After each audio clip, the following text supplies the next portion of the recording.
Today's video is brought to you by The Cold Plunge. Use discount code DAVE150 at checkout at thecoldplunge.com. Immediately save $150 off your purchase. That's DAVE150 at thecoldplunge.com. There's also a link below this video. So the V6 engine is completely gone from the Highlander lineup. Nothing. Gone. Been replaced. And that's the big news for 2023. I had the 2023 Highlander, which comes in 6 trim levels if you go gasoline only. 5 if you go hybrid, but I'm not going to talk about hybrid because I have the gasoline.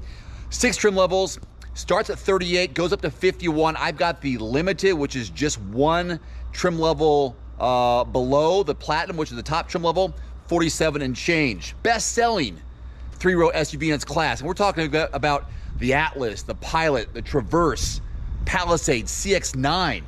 This is better, but is it better? How about from a family's point of view? Let me show you what's inside. So does the absence of a V6 sway your decision on whether or not to go with a Highlander versus the competition?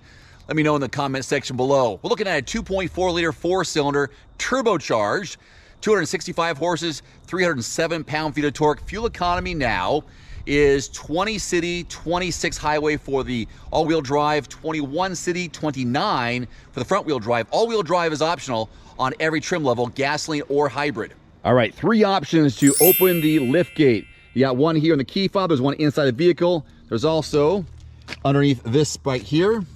And if you're so inclined, you can kick underneath, which I just did. I did that little trick there underneath the bumper, and it opens up. All right, behind the third row, some usable space, enough for a small grocery haul. And then you gotta pull these babies down. Now I've got the car seats back here now because this is the most practical use of the third row is car seats for little ones.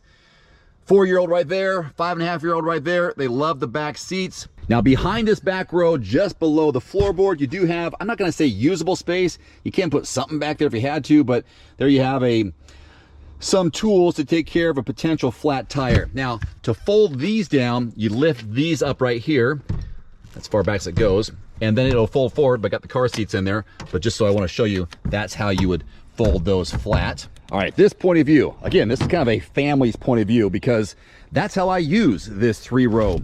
Now, this is nice because if it is bright outside, the kids love when that shade is up.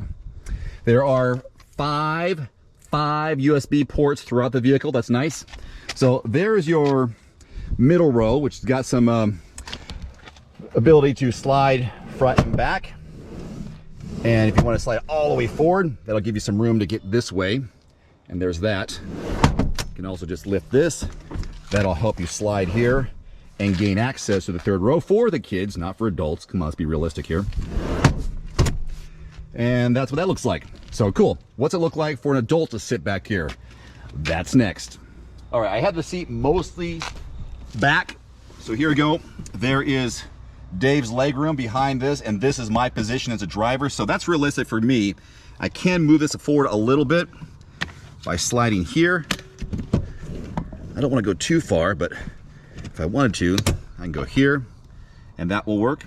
Headroom, it's okay, a little bit snug, a little claustrophobic. If I were to pay attention, boom, it's right there. Not so excited about that, but I do like that I can slide this thing back a little bit. Yeah, it's a little bit cramped in terms of headroom in the middle row. But for me, I don't worry about it because I'm driving the car or I'm in the passenger seat. But be aware of that. There are climate controls back here. Again, the limited trim level, so just below the platinum. So it's got a lot of really cool features to it, which I'll show you here in the front. Front seat area now. Here we go. Now, this screen right here is the 12.3-inch screen. They have a 7 and 8. 7s on the lower 2 trims. Everything else has an 8 and the upgraded 12.3 on the limited and platinum. This is the best option for you.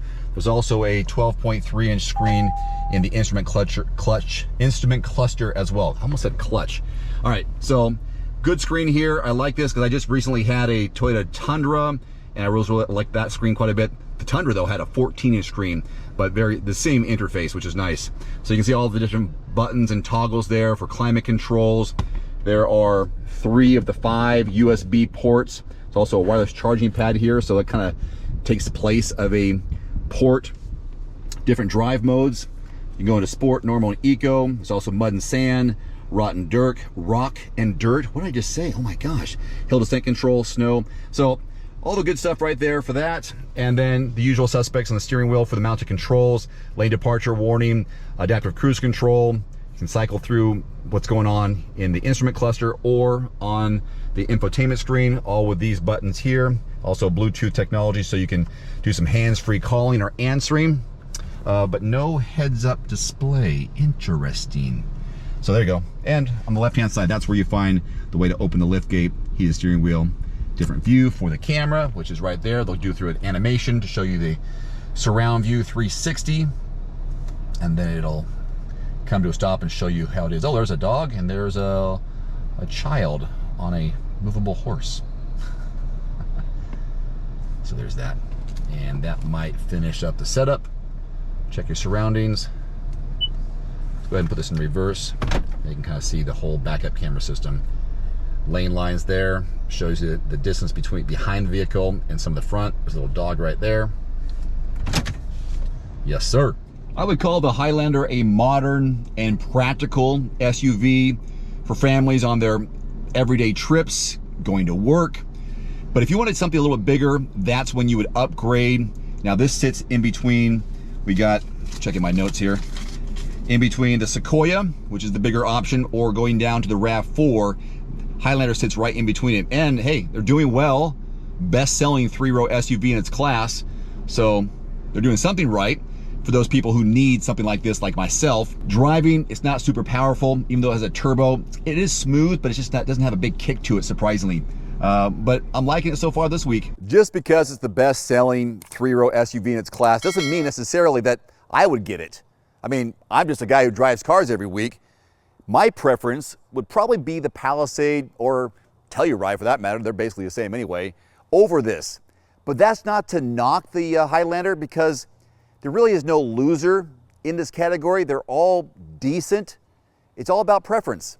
And this is not my preference, but that's okay. So if and when you're in the market for a new SUV, car, or truck, check out quotes.everymandriver.com. It's a free search engine for the best deals being offered in your area from qualified dealerships. It's all based on zip code. So type in the make, model, and your zip code. It's a drop-down menu. And then qualified dealers will pop up on screen. Just work with which ones you want to and get the best deals possible in your area. If you don't find what you're looking for in your area, for example, expand that zip code, maybe the next county over, or next city over, and then be willing to drive a few miles to save a few hundred, possibly a few $1,000s on your next new SUV or used vehicle. It works for both. That's quotes.everymandriver.com. Thanks for watching. Please click subscribe and give us a thumbs up. See you next time.